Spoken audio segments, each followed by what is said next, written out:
Okay. Pardon the mess. Let me zoom this back out. Pardon the mess, but hold on now. All right. So this is just a couple of the. Okay. Choo-choo. These are just a couple items on my website that I'm hopefully gonna offer. This is the jig to make these chassis. It comes with all the bend templates for each one of these bars. They're labeled, so passenger side, so obviously this would go on this side to create this bar. And then once you bend all the bars, you put them inside the jig. I drilled holes. I just need to refine this. That's why I haven't released anything yet. I had a different version of it. Turns out you do need a little more material. I was trying to save material to make them easier to print, but it just works better this way, I guess. As you can see, obviously you get a couple spots hot, but other than that, this part was, I want to modify it. So if you look at these two chassis, this one has a lower hood rise and this one has a higher hood rise, which I enjoy this. This will give more options for motors under the hood, as number one is packaged pretty tightly underneath there. That's why I had to design my own like motor cover, because a normal one wouldn't work. So I'm hoping with a couple more mills, might be able to stuff something in there like one of these two motors. I don't know, I haven't tried it yet, we'll see. But this is the motor mount that I use in my buggy. It allows you guys to flip the engines around and then have the motor basically in the motor position of a buggy for super scale-ness. And that's the one you want to use this 6% lockout in. I got this working pretty well. And then here is the machined aluminum version of this part. I have this part in aluminum as well. I have one prototype. It's working pretty good, so I just need to find the funds to get more of them out there. It's a pretty costly endeavor to have these parts machined. I personally use the plastic part, so you guys are all welcome for the ones that want the metal. I don't actually use it myself because the plastic part works better in my opinion. I wish I had one of the dog ears from inside the transmission inside of mine, but this is a brand new dog ear obviously because both sides are still have the paint on them. But when using this part inside the regular transmission on the gears, so the drive dog side will wear the part out on the gear side, but the part that's riding on the plastic, I mean, it's virtually nowhere. And then when I pulled the plastic part out, I mean, it looked brand new as well. This one actually has been inside of a transmission, and I don't know if you can tell, but like it looks like brand new. The nubbies are still like nice and square and everything. Here's one that hasn't been used, so just to give you an idea, kinda.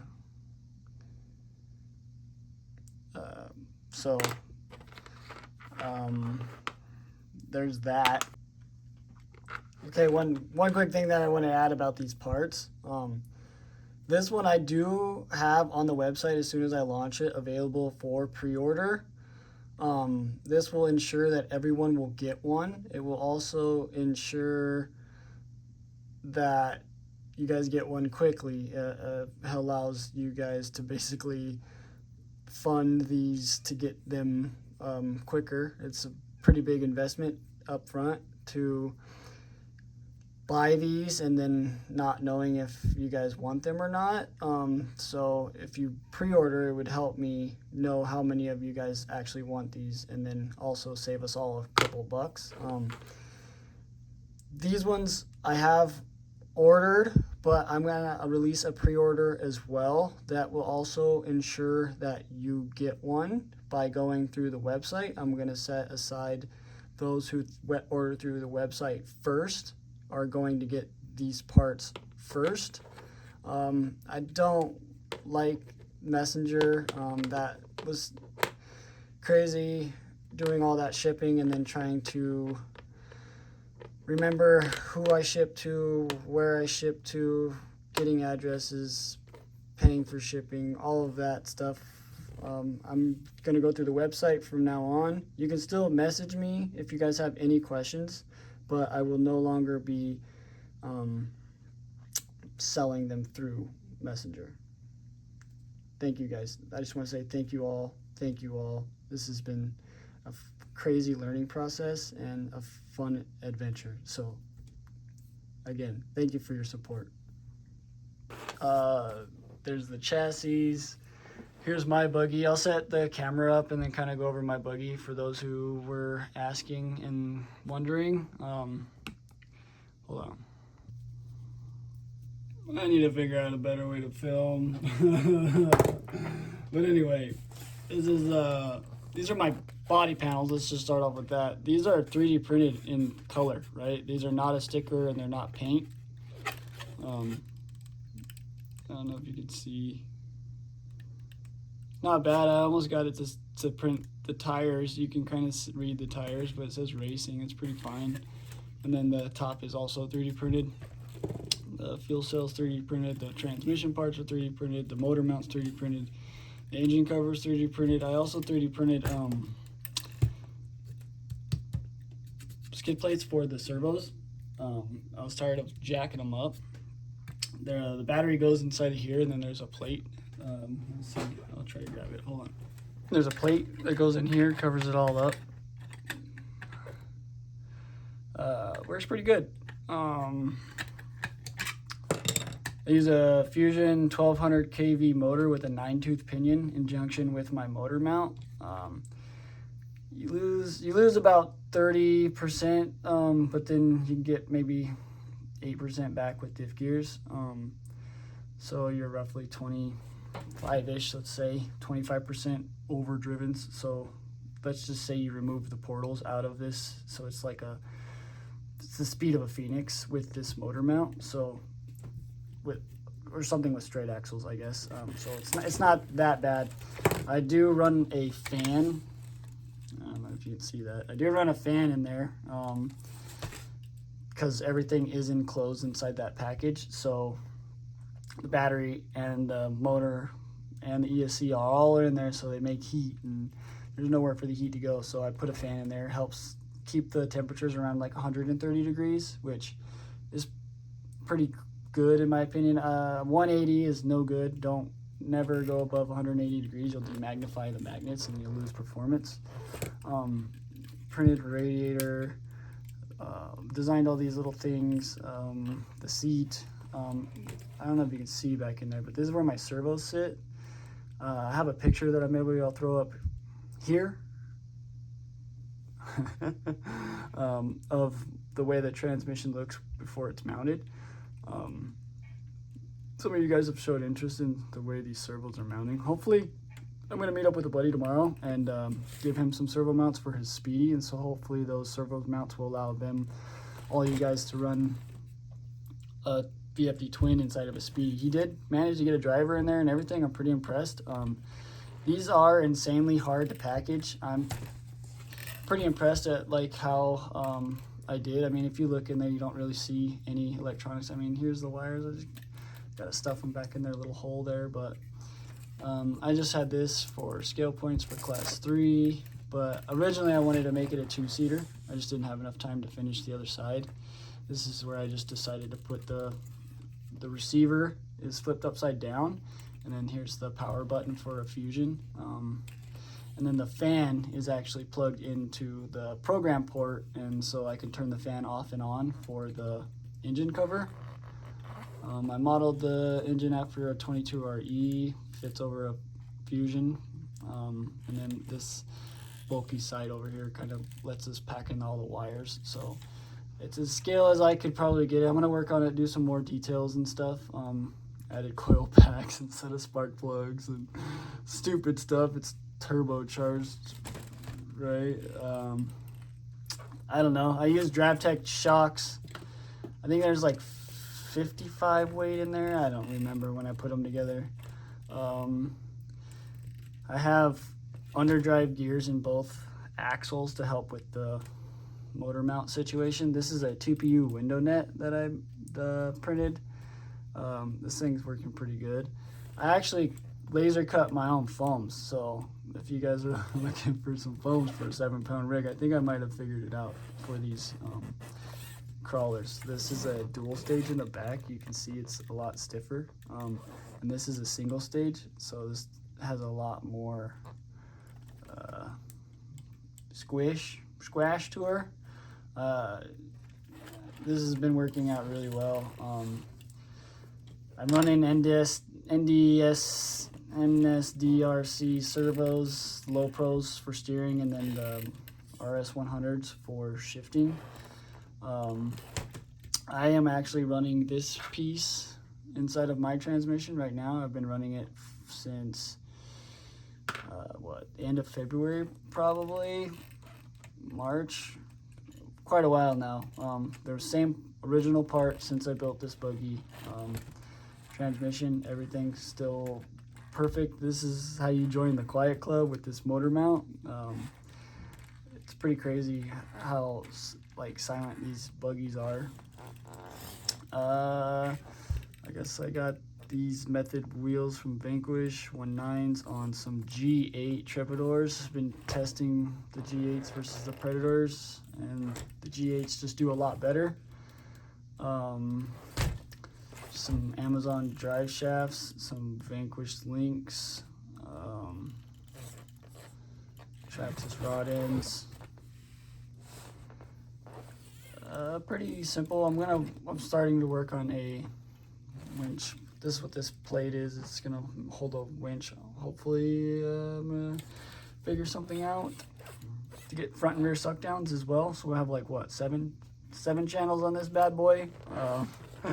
The front and the rear dig have just been awesome. I mean, you can literally sit there and turn on a dime. Also, like, repositioning is, I think I'd rather have rear dig instead of front dig, just for how much more useful it is.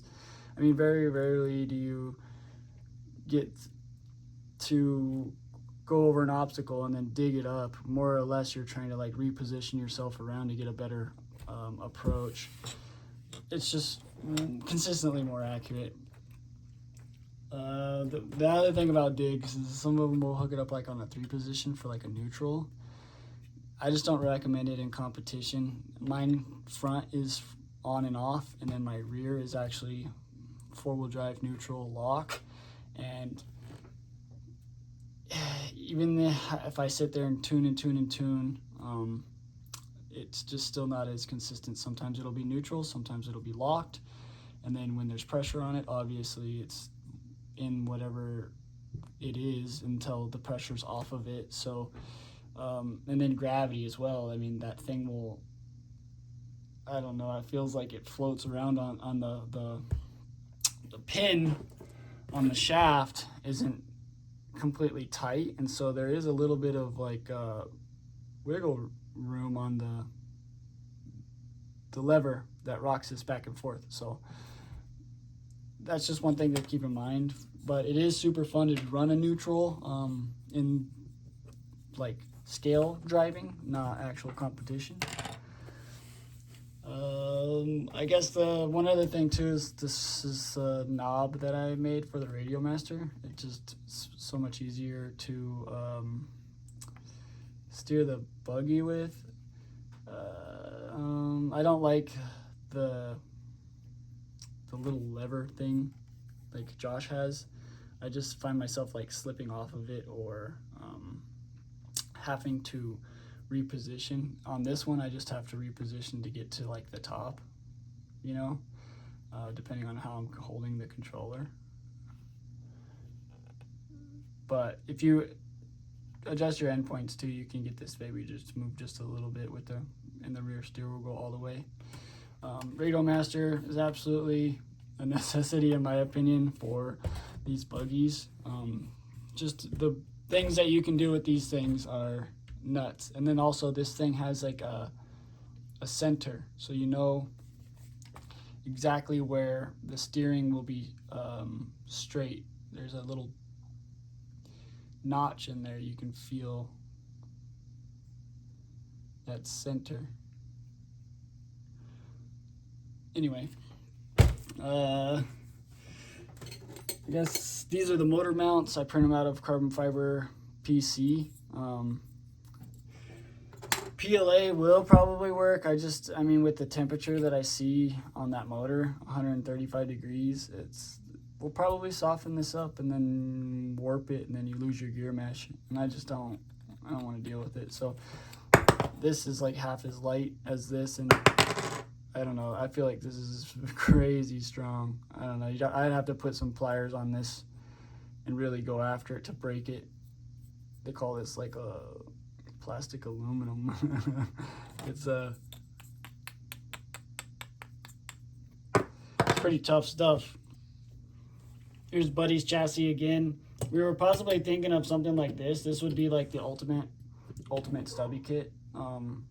This is stubbier than the VFD stubby kit by like, I don't know, half an inch or so. Also, you don't have that big ass spur gear on there. That's not scale. But this is like small packaging as you could get. A twin, in my opinion, that's still pretty functional. Well, this setup won me nationals and WERcRock nationals for 1.9 unlimited, so it feels pretty good. It's a scale replica of Caliph Redding's chassis. I really like this chassis. The dude drives the balls off this. If you guys don't know who he is, Google Caliph Redding and just watch some of those gnarly videos. Anyway, just like I was saying, we're thinking about an outrunner maybe. I was also thinking about trying to package an outrunner, with a speed control underneath the engine cover. So that would be kind of tits. That would be even shorter than a Fusion. So I got some plans. We got some more stuff coming. Hopefully you guys will check out the website and keep supporting the hobby. I do it for myself, really, but these things are very hard to build, so it's not like you can buy like a set of frame rails and then bolt on this servo mount and these body mounts, you know what I mean? Like, and then run this body. All these buggies are like pretty much different. I mean, you can buy a Speedy, but the Speedies are so tightly packaged to be able to do anything and make them look scale. They'll have the freaking battery hanging out or in a crazy position. So that's why I was looking at the price of them and then realized, like, check it out, you know, you could go and buy a welder for the price of a chassis. Bottle is fairly expensive, but I got a welder, I got a welding table. I made 3 chassis now, which if I were to have sold them, I mean, I'm up at this point. You know, even at like, what, $300? So, that's cheap as hell for this stuff. I mean, just the product alone, I mean, I think one of these sticks is like $11 or something like that. Shipping is what kills you on these. Having a nice table really helps. The jig is crazy helpful. Having one of these things, shout out to that dude on the Facebook page, Kyle, I believe, maybe, made this thing. Works really well. I added a little gauge onto the side of it like David did, kind of crude. Highly suggest getting you one of these $30 Ryobies, baby. Yeah, I don't know. If you guys have any more questions, put them up in the comments below. I'd like to hear you guys' thoughts. I'd like to see if you guys care about the website or not. Let me know what I could change or make different. If you guys are interested in these parts, come let me know. Post it in the comments. Come check out the website. Hopefully I'll have it up. Hopefully before next week. I don't know. We'll see. Thank you guys for watching, subscribing.